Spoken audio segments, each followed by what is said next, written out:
राधे राधे। जय श्री कृष्णा। जय हो श्री विष्णु भगवान की जय। जय हो माता लक्ष्मी की जय। आइए आज हम वैशाख मास का 16वां अध्याय सुनेंगे। आशा करती हूँ आपको सभी अध्याय अच्छे लग रहे होंगे। आइए समय गवाए बिना वैशाख मास के महात्म्य का 16वां अध्याय सुनते हैं। यमराज ब्रह्मा जी से कहने लगे कि हे पितामह, मेरा सर्वनाश हो गया है। जिसका पद खंडन हो जाए उसका तो जीवन ही व्यर्थ है। स्वामी सेवक के जिस कार्य पर नियुक्त करता है, अगर सेवक उस कार्य को ठीक से न कर सके तथा स्वामी का धन खाता रहे तो वह काठ के कीड़े के समान माना जाता है। आपने मुझे यमराज का कार्य सौंपा, लेकिन मेरी यमपुरी में कोई भी मनुष्य मरने के बाद नहीं आ रहा है, तो मेरे पास तो कार्य ही समाप्त हो गया है। क्योंकि पृथ्वी पर एक राजा कीर्तिमान है, वह स्वयं भी वैशाख धर्मों का पालन करता है और अपनी पूरी नगरी से भी करवाता है। इसलिए कोई भी मनुष्य मरने के बाद, चाहे वह कितना ही बड़ा पापी क्यों न हो, यमपुरी में नहीं आ रहा है। सभी को मरने के बाद स्वर्ग का वास मिल रहा है। वैशाख मास के भय से समुद्र तक सब प्रजा वैशाख मास के कर्तव्यों का पालन करती है और अन्य धर्मों के कार्य, पितरों का श्राद्ध, अग्निष्टोम यज्ञ, होम आदि यज्ञ, तीर्थ यात्रा तथा विविध दूसरे कार्य करने उन्होंने छोड़ दिए हैं। योग, सांख्य, प्राणायाम करना, होम, स्वाध्याय सब कुछ छोड़कर केवल वे सभी वैशाख मास के धर्मों का पालन कर रहे हैं, जिसके करने मात्र से उन सभी लोगों को मरने के बाद वैकुंठ का ही वास मिल रहा है। जो कोई भी शुभ कर्म करता है वही उसका शुभ फल भोगता है। वैशाख मास के धर्म का पालन करने से उन लोगों के 3 कुल अर्थात 26 पीढ़ियां तक वैकुंठ का ही वास पाएंगी, जो गति देवताओं को यज्ञ करने से भी नहीं मिलती। अनेक तीर्थों की यात्रा, यज्ञ, दान, तप, व्रत, प्रयाग में मरने, रण में मरने, काशी में मरने से नहीं मिलती। वही गति उन्हें वैशाख मास के धर्मों का पालन करने से ही मिल रही है। हे पितामह, ऐसा प्रतीत होता है कि वैकुंठ का अब कोई परिमाण ही नहीं रहा, जो इतने मनुष्यों से भी नहीं भरता।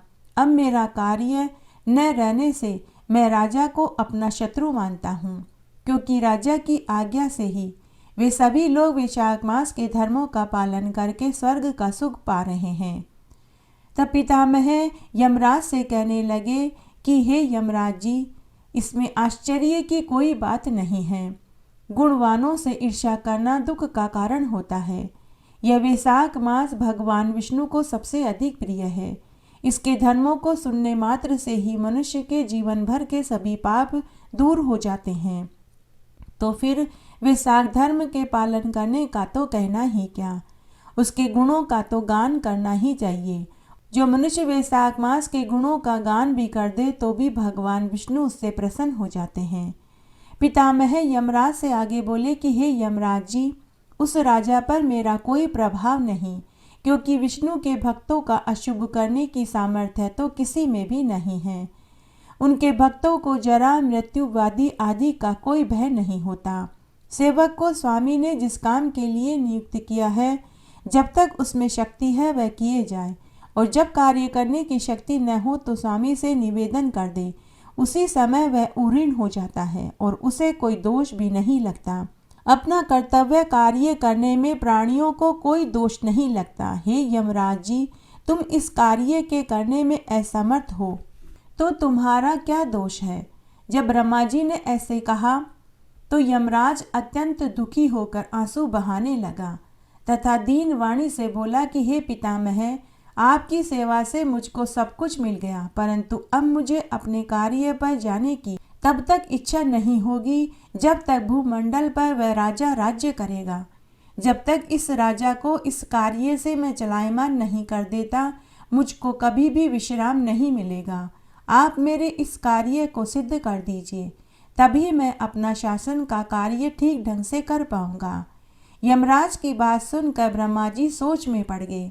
थोड़ी देर विचार करके ब्रह्मा जी यमराज को समझाते हुए बोले कि हे यमराज, इस वैष्णव धर्म में परायण राजा का निग्रह तू नहीं मानता तो तुम मेरे साथ विष्णु भगवान के पास विष्णु लोक में चलो। जैसी वे आज्ञा देंगे हम वैसा ही करेंगे। ऐसा कहकर पितामह ब्रह्मा जी यमराज को साथ लेकर क्षीर सागर में गए और निर्गुण रूप परमेश्वर अद्वितीय पुरुषोत्तम भगवान की सांख्य योग से स्तुति करने लगे। इस प्रकार की स्तुति से विष्णु भगवान उसी क्षण वहां प्रकट हो गए और गंभीर वाणी से बोले कि हे पितामह ब्रह्मा जी, तुम्हारे आने का क्या कारण है? क्या तुम राक्षसों द्वारा सताए गए हो? और इस यमराज का मुख मलिन क्यों है? कंधे झुके हुए क्यों दिखाई दे रहे हैं? इसके नेत्रों से आंसू क्यों बह रहे हैं? तब पितामह ब्रह्मा जी विष्णु भगवान से बोले कि हे प्रभु, धरती पर एक राजा जिसका नाम कीर्तिमान है, उसकी आज्ञा अनुसार उसकी नगरी में सभी लोग वैशाख मास के धर्मों का पालन करके मरने के बाद विष्णुपद को प्राप्त हो रहे हैं। इस कारण जब सारी यमपुरी खाली हो गई तो यमराज युद्ध करने के लिए उस राजा के पास गए और अपना दंड उठाकर राजा को मारने लगे, तो आपके सुदर्शन चक्र ने इसको परास्त कर दिया। अब यह यमराज दुखी होकर मेरे पास ब्रह्मलोक में आया। हम आपके भक्तों को दंड देने की सामर्थ्य नहीं रखते, इसलिए हम आपकी शरण में आए हैं। अब हे प्रभु, आप राजा को दंड देकर यमराज की रक्षा कीजिए। पितामह ब्रह्मा जी की बात सुनकर भगवान विष्णु मुस्कुराते हुए बोले, हे ब्रह्मा जी और हे यमराज, मैं लक्ष्मी जी और अपनी देह का त्याग कर सकता हूँ। श्रीवस्त्र, कौस्तुभमणि, वैजयंतीमाला का त्याग कर सकता हूँ। श्वेतदीप, वैकुंठ, क्षीरसागर, गरुड़ और शेष नाग की शैया को भी छोड़ सकता हूँ, परंतु अपने भक्तों को नहीं छोड़ सकता। आप ही सोचिए, जिन्होंने मेरे लिए सर्वस्व त्याग कर दिया और अपनी आत्मा मुझ में लगा दी, मैं भला उन्हें कैसे छोड़ सकता हूँ? फिर भी हे यमराज, मैं तेरे दुखों को दूर करने का एक उपाय बताता हूँ। इस राजा की आयु मैंने 10,000 बरस की कर दी है, जिसमें 8,000 बरस बीत चुके हैं। अब 2,000 बरस की आयु और शेष रह गई है। उसके बाद वह मेरे सायुज्य मुक्ति को प्राप्त हो जाएगा। तब वे नाम का एक राजा बड़ा दुराचारी होगा और वह संसार में जाकर वेदोक्त धर्मों को नष्ट कर देगा। तब वैशाख धर्म लोप हो जाएगा और वह स्वयं अपने पाप से जल जाएगा। फिर मैं पृथु का अवतार लेकर पुनः धर्म की स्थापना करने के लिए जाऊंगा और वैशाख धर्म का पालन मैं मनुष्यों से करवाऊंगा। जो मेरा भक्त, जिसने मुझ में ही अपना ध्यान लगा दिया हो और सर्वस्व त्याग दिया हो, वह कोई हजारों में एक ही होता है। उसको ही वैशाख धर्म कहना चाहिए। बहुत थोड़े मनुष्य पृथ्वी पर मेरे इस धर्म को जानने वाले हैं। अब हे यमराज, तू किसी प्रकार से दुखी मत हो, तेरे काम की सिद्धि हो जाएगी। वह राजा तेरा भाग भी देगा। अपने अपने भाग को ग्रहण करने वाला कभी दुखी नहीं होता। जो मनुष्य वैशाख मास में प्रतिदिन स्नान, अर्घ्य, जल कुंभ, दही, अन्न का दान नहीं करेंगे, उनका वैशाख धर्म निष्फल हो जाएगा। वह राजा अवश्य तुम्हें भाग देगा, क्योंकि वह मेरा परम भक्त है। जो कोई भी प्राणी तुम्हारा भाग देकर वैशाख धर्म करे, उसके कार्य में तुम विघ्न मत डालो। और जो तुम्हारा भाग दिए बिना ही केवल मेरा भजन करता है, उसको मेरी आज्ञा से तुम दंड दे सकते हो। उस राजा से तुम्हें भाग दिलवाने के लिए मैं अभी सुनंद को भेजता हूँ। वह राजा को समझा बुझाकर तुम्हें भाग दिलवाएगा। इस प्रकार हर तरह से यमराज को आश्वासन देकर भगवान विष्णु अंतर्ध्यान हो गए। यमराज भी प्रसन्नता से अपनी पुरी को लौट आए और फिर भगवान की आज्ञा से जैसे सुनंद ने राजा को समझाया, सभी ने वैशाख मास के धर्मों में यमराज को भाग देना शुरू कर दिया। इसीलिए वैशाख मास में प्रतिदिन यमराज के निमित्त स्नान करके अर्घ्य देना चाहिए, नहीं तो वैशाख मास के धर्मों का पालन निष्फल हो जाता है। नहीं तो वैशाख मास का संपूर्ण फल प्राप्त नहीं होता। वैशाख की पूर्णिमा को सबसे पहले यमराज के निमित्त जल से भरा हुआ घड़ा, दही और अन्न का दान करना चाहिए। फिर पितरों और गुरु के निमित्त, उसके पश्चात भगवान के निमित्त शीतल जल, दही, अन्न, तांबुल, दक्षिणा और एक कांसे के पात्र में रखकर भगवान को अर्पित करें। इस प्रकार राजा अपनी समस्त आयु को भोगकर अपने पुत्र पौत्र समेत बैकुंठ को चला गया। जब वह राजा बैकुंठ को चला गया तो वेन नाम का राजा, जो कि महापापी और नीच था, वह आया। उसने सब वैशाख मास के धर्मों का लोप कर दिया। राजा मिथिलेश नारद मुनि से आगे बोले कि हे नारद जी, सब गोपियों में श्री राधा जी कृष्ण भगवान को अत्यंत प्यारी क्यों हुई और वैशाख मास में भगवान कृष्ण के साथ वे क्यों पूजनीय हुई? कृपया करके हमें विस्तार से सुनाइए। तब नारद मुनि बोले कि हे राजन, पहले मनवंतर में पांचाल देश में प्राचीन वही नाम का एक राजा था। उसने एक बड़ा सुंदर विष्णु भगवान का मंदिर बनवाया। वहाँ मंदिर में नित्य ही विधि विधान से भगवान का पूजन, कीर्तन, उत्सव और नाच गाने होते थे।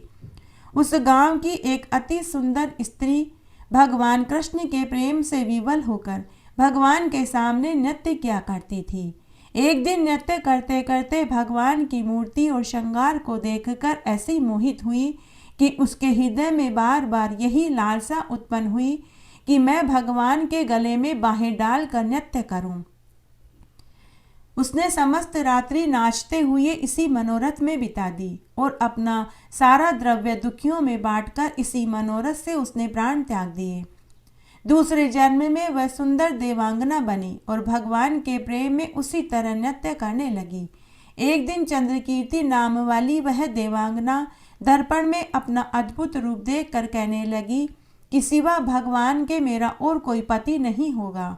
विचार कर भगवान की मूर्ति में अपना मन लगाकर भगवान के सामने नित्य नृत्य करती। इसी समय कंस से दुखी होकर देवता ब्रह्मा जी की शरण में गए।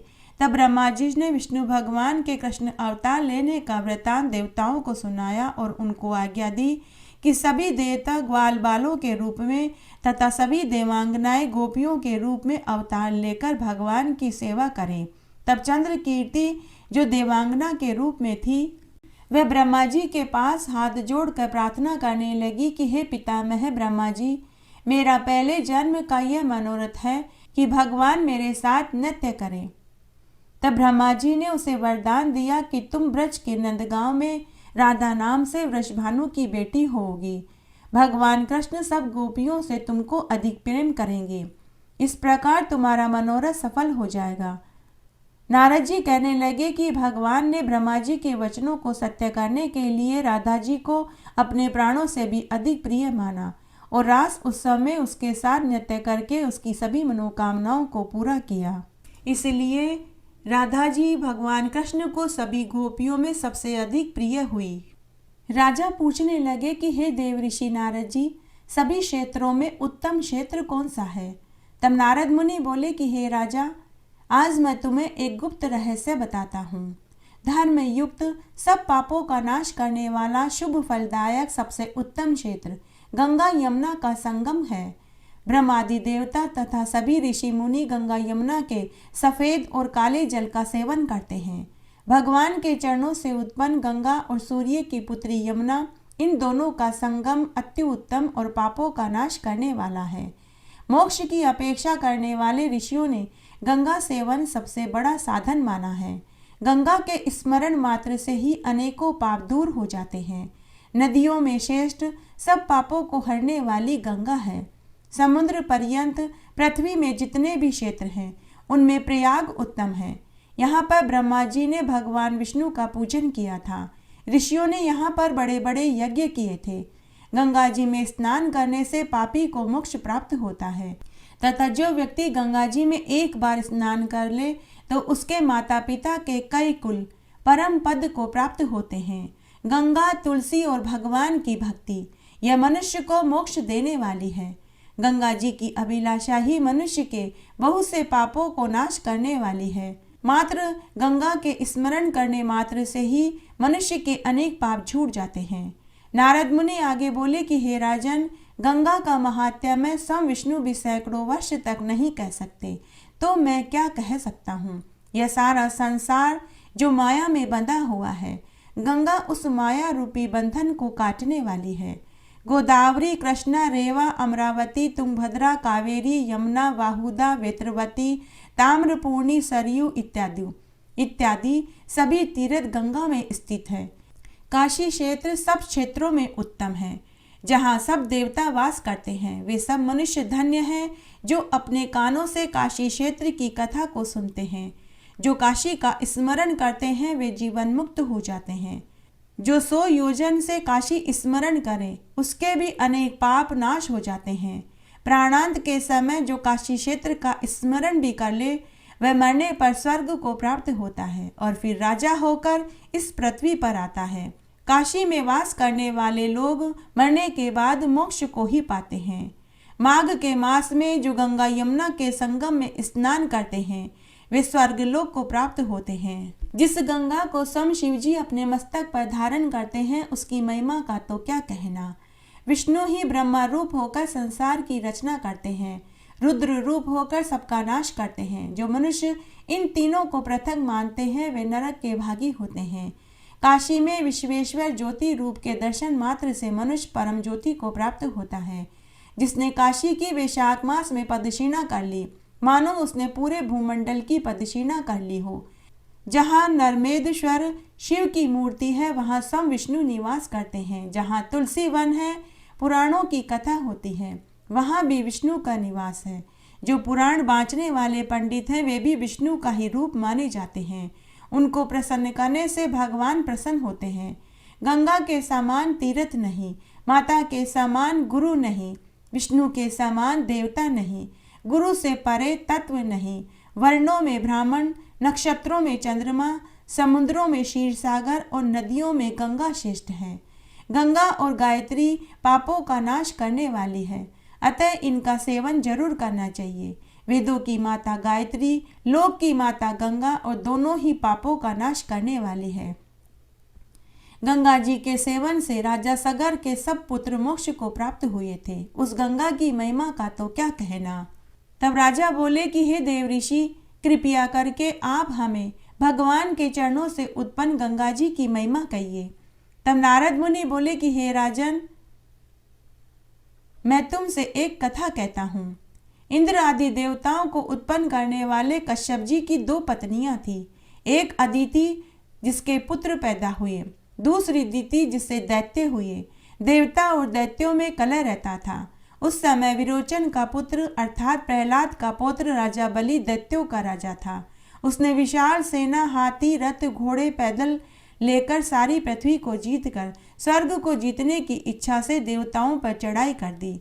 बलि अपने मंत्री कुमंड और कूपकर्ण तथा अपने ही समान बलवान पुत्र बाणासुर को साथ लेकर स्वर्ग की तरफ चल दिया। उस समय सारा आकाश ध्वजाओं और छत्रों से भर गया।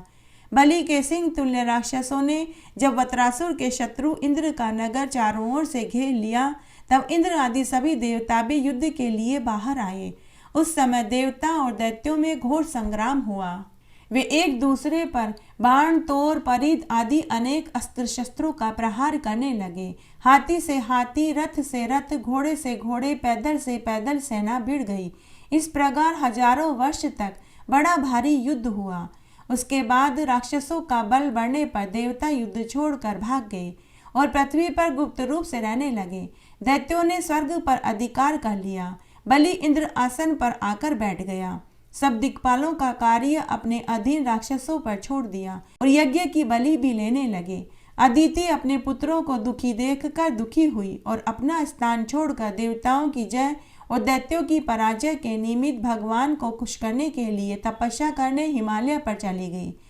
कुछ काल तक उसने फलाहार लिया, कुछ काल सूखे पत्ते खाए, कुछ काल केवल वायु पीकर आहार किया। कुछ बरस तक पांव के अग्रभाग पर खड़ी होकर तपस्या करती रही। देवताओं के निमित्त सहस्त्र बरस तक उसने दुष्कर तप किया। मायावी राक्षस ऐसा सुनकर देवताओं का रूप धरकर अदिति के पास आए और कहने लगे कि हे माता, क्यों ऐसा दुष्कर तप करती हो? आत्मघात करना शास्त्रों में पाप बताया गया है। हम तुम्हारा दुख सहन नहीं कर सकते। माता के बिना पशु, सर्प आदि कोई भी सुख नहीं प्राप्त कर सकता। दरिद्री लोग, परदेसी सभी माता के दर्शन मात्र से सुख पाते हैं। माता से मनुष्य कभी विमुख नहीं हो सकता। जिसके घर में धर्मयुक्त माता नहीं, पतिव्रता स्त्री नहीं, उसका तो जीवन ही धिक्कार है। तुम अपने पुत्रों की रक्षा करो। परंतु यह सब कहने पर भी जब अदिति ने समाधि नहीं छोड़ी तो राक्षस उसको मारने के लिए उद्धत हुए। तब दैत्यों ने अदिति को जिंदा जलाने के लिए वन में आग लगा दी, पर उस अग्नि से दैत्य ही जल कर राख हो गए। अदिति का बाल भी बांका नहीं हुआ। भगवान की तपस्या के बल से भगवान के सुदर्शन चक्र ने अदिति की चारों ओर से रक्षा करी। तब राजा नारद मुनि से बोले कि हे नारद मुनि जी, यह तो बड़े ही आश्चर्य की बात है, अदिति अग्नि में क्यों नहीं जली? तब नारद मुनि बोले कि इसमें आश्चर्य की कोई बात नहीं। जिस भगवान के ध्यान मात्र से सारे उपद्रव नष्ट हो जाते हैं तो उसके स्मरण करने के फल का तो कहना ही क्या। जिस समय दैत्यों की जलाई हुई अग्नि शांत हुई तो भगवान कमल नयन शंख सुदर्शन चक्र धारण करके अदिति के सम्मुख आकर उपस्थित हो गए और बोले कि हे देव माता, तुम्हारी कठिन तपस्या से मैं प्रसन्न हुआ। तुम कोई वरदान मांगो, तुम्हारा कल्याण होगा। तब अदिति भगवान को प्रणाम करके स्तुति करते हुए बोली कि हे देव, आपको नमस्कार है। हे भक्त वत्सल मंगलात्मा, जिनको वेद और पंडित लोग भी नहीं जानते, जिनका दर्शन सब उपद्रवों को नाश कर देता है। हे दया के समुद्र, हे जगत के परिपालक, आपको नमस्कार है। जिनके चरण कमल की सेवा करके भक्त लोग परम सिद्धि को प्राप्त होते हैं, उनको प्रणाम है। यज्ञ के पालक, यज्ञ में स्थित, यज्ञ के प्रबोध करता, पापी अजामिल, जिनके नाम से परमधाम को चले गए, जिनकी माया के मोह से ब्रह्मा आदि देवता भी मोह को प्राप्त हो गए, उनको नमस्कार है। जिनके मुख से ब्राह्मण, भुजाओं से क्षत्रिय, जंघा से वैश्य और पैरों से शूद्र उत्पन्न हुए, जिनके नेत्र से चंद्रमा, मन से सूर्य, मुख से इंद्र, अग्नि, प्राण से पवन उत्पन्न हुए, ऐसे ईश्वर को नमस्कार है। देवता, नदी, समुद्र आप ही हो। आप परम ब्रह्म जगत के मालिक हो, इसलिए आप मेरे पुत्रों की रक्षा करो। इस प्रकार स्तुति करके अदिति बोली कि हे प्रभु, आप तो अंतर्यामी हैं, सब कुछ जानते हैं। मेरे पुत्रों को राज्य दिलाओ। दिति के पुत्र हैं, उन्हें मारो मत, किंतु किसी भी उपाय से मेरे पुत्रों का खोया हुआ राज्य उन्हें वापस दिलाओ। अदिति के ऐसे प्रेम भरे वचनों को सुनकर भगवान विष्णु बोले कि हे देव माता, अब हम तुम्हारे पुत्र होंगे। तुम्हारे पुत्रों का संकट जल्द दूर होगा। अंत में तुम मेरे परम पद को प्राप्त होगी। तब अदिति कहने लगी कि जिनके रोम रोम में ब्रह्मांड, जिनके स्मरण मात्र से मोक्ष प्राप्त होता है, उन त्रिलोकी के नाथ भगवान को मैं कैसे धारण करूंगी। भगवान बोले कि हे अदिति, भक्त लोग सदा ही मुझको धारण करते हैं। माता पिता, गुरु, अतिथि, ब्राह्मणों का हित करने वाला सदा ही मुझको धारण कर सकता है। हे देवी, तुम पतिव्रता हो, मैं तुम्हारा पुत्र होकर शत्रुकुल का नाश करूंगा। ऐसा कहकर भगवान अपने कंठ की माला उसे देकर अंतर्ध्यान हो गए। दक्ष कन्या देवताओं की माता इस प्रकार भगवान को नमस्कार करके आश्रम में चली गई। समय पाकर अदिति ने शंख, चक्र, गदा, पद्म, कमंडल धारण किए हुए हजारों सूर्य के समान तेल वाले कमल नयन पीतांबर पहने हुए मुनियों द्वारा स्तुति करने योग्य सब लोकों के नायक भगवान को पुत्र रूप में देखा। तब कश्यप सहित सभी ने उनकी स्तुति करी।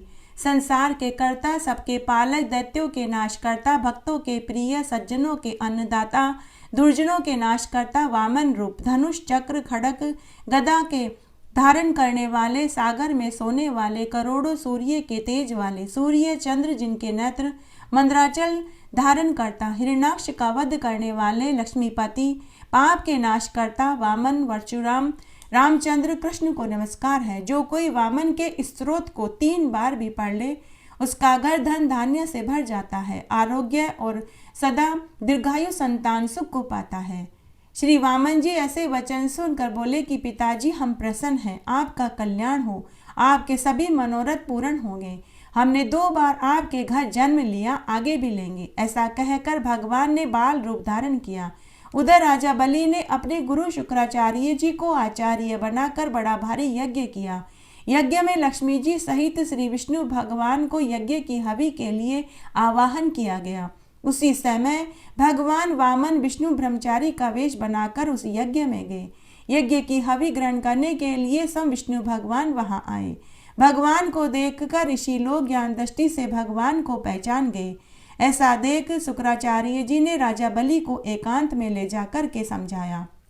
शुक्राचार्य जी राजा बलि से बोले कि विष्णु तुम्हारा राज्य लेने के लिए अदिति के गर्भ से उत्पन्न हुए हैं और तुम्हारे यज्ञ में आए हैं, तो तुम उसे दान में कुछ मत देना, क्योंकि नीति यही कहती है कि अपनी बुद्धि से गुरु की बुद्धि अधिक लाभदायक होती है। तो राजा बलि अपने गुरु से बोले कि हे गुरुदेव, आप मुझको अधर्म की शिक्षा क्यों दे रहे हैं? घर पर आए हुए याचक को दान न देना मेरा धर्म नहीं। यदि स्वयं विष्णु भगवान याचक बनकर मेरे द्वार पर आए हैं तो इससे बढ़कर मेरे लिए सौभाग्य की और क्या बात हो सकती है। इतने भी यज्ञ करता हूँ भगवान विष्णु की प्रसन्नता के लिए ही करता हूँ। यदि त्रिलोकी के नाथ स्वयं विष्णु भगवान मेरे यज्ञ में आते हैं तो मैं उनको मांगा हुआ दान अवश्य दूंगा। इतने में ही वामन रूपधारी भगवान विष्णु राजा बलि के यज्ञ मंडप में पहुंच गए। तब बलि ने उठकर उनका स्वागत किया, अर्घ्यपान आदि देकर उनका आदर सत्कार किया और कहने लगे कि हे नाथ, आज मैं कृतार्थ हो गया, ये ऋषि लोग भी कृतार्थ हो गए। आपने आकर हमें दर्शन दिए, मैं आपकी क्या सेवा कर सकता हूँ? मैं आपका एक सेवक हूँ। तब वामन भगवान बोले कि हे राजा, हमें तपस्या करने के लिए 3 पग भूमि चाहिए। राजा बलि सुनकर हंसने लगे और बोले कि हे बटुक, तुमने मांगा भी तो क्या मांगा? तुम धन मांगते, कोई गांव मांगते, शहर मांगते, राज्य मांगते।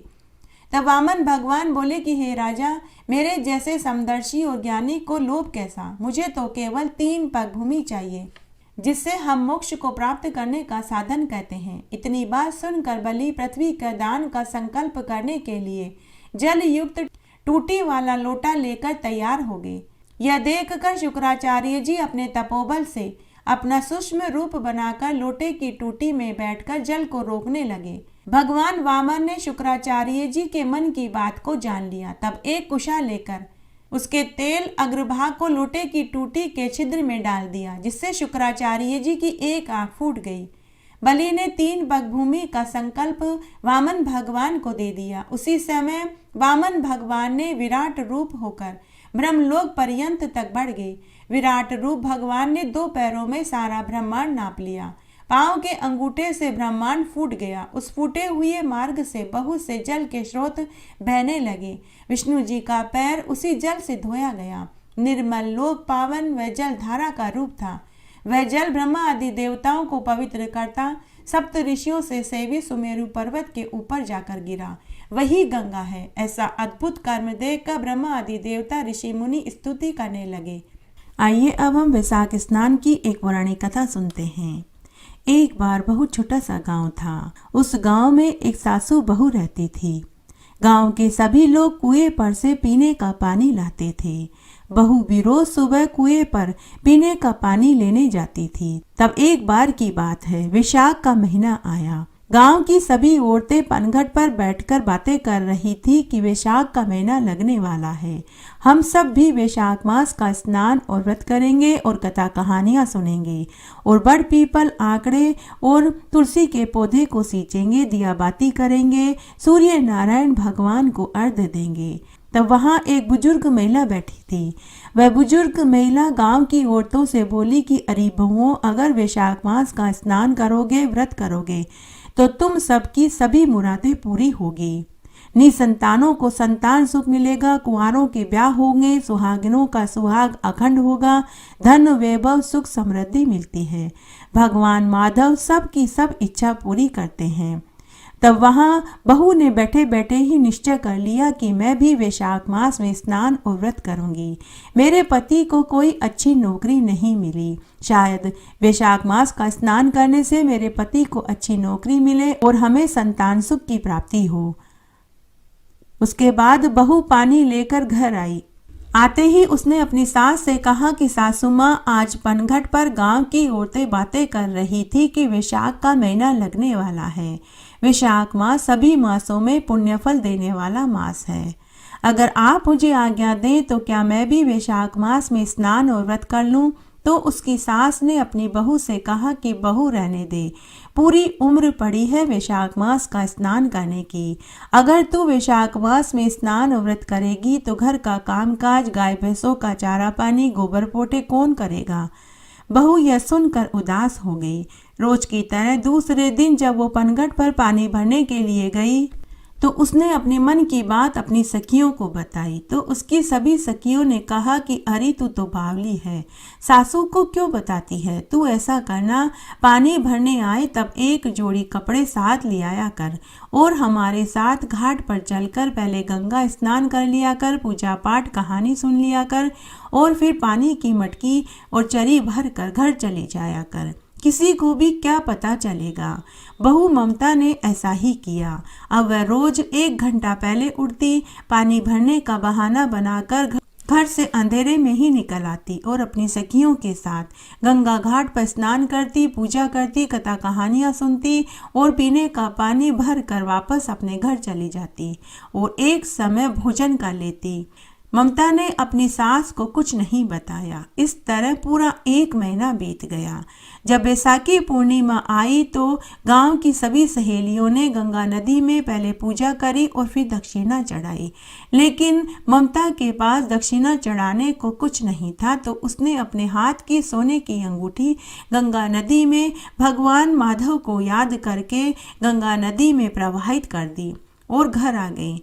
उस दिन ममता बहुत खुश थी। उसने पूरे वैशाख मास में जो स्नान और व्रत किया था उससे उसको बहुत खुशी मिल रही थी। उस दिन घर आकर जब दोपहर में वह अपनी सास के पास आकर के बैठी तो उसकी सास ने अपनी बहू से कहा कि अरे ममता, तेरे हाथ की अंगूठी कहाँ है। ममता यह सुनकर घबरा गई और डरते डरते बोली कि सासू माँ, जब मैं उपले बना रही थी तो हो सकता है मेरी अंगूठी उपलों में चली गई होगी।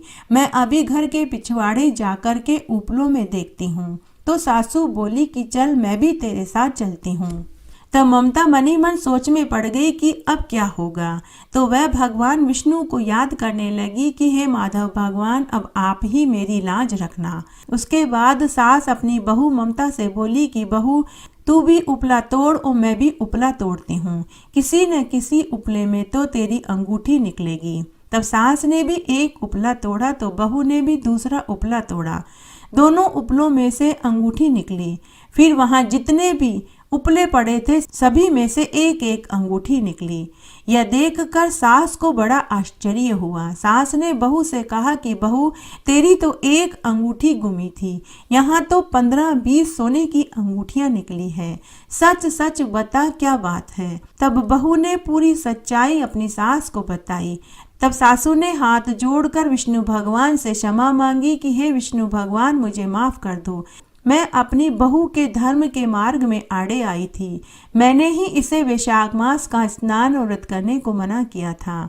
अगले साल जब वैशाख का मास आएगा तो मैं भी अपनी बहू के साथ वैशाख मास का स्नान और व्रत करूंगी। इस तरह समय बीतने लगा। साल भर बाद जब दोबारा वैशाख का महीना आया तो सास ने बहू के साथ वैशाख मास का स्नान किया, व्रत किया, बड़ पीपल और आंकड़े के पेड़ की पूजा करी, तुलसी जी को सींचा, दिया बाती करी और सूर्य नारायण भगवान को अर्घ्य दिया और रोज मंदिर में सीधा भिजवाया। और वैसाखी पूर्णिमा के दिन एक जोड़ा जोड़ी ब्राह्मण को भोजन कराकर यथाशक्ति दक्षिणा दी।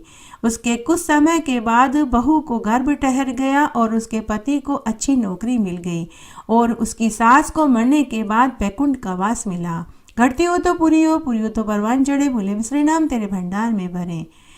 आज मैं आपको वैशाख मास में पीपल सींचने की एक पौराणिक सच्ची कहानी सुनाने जा रही हूँ। अगर आपने वैशाख मास का स्नान किया है, वैशाख मास में पीपल सींच रहे हैं, तो आपको साथ में पीपल सींचने की कहानी भी सुननी चाहिए। इससे व्रत का और पीपल को सींचने का संपूर्ण फल प्राप्त होता है।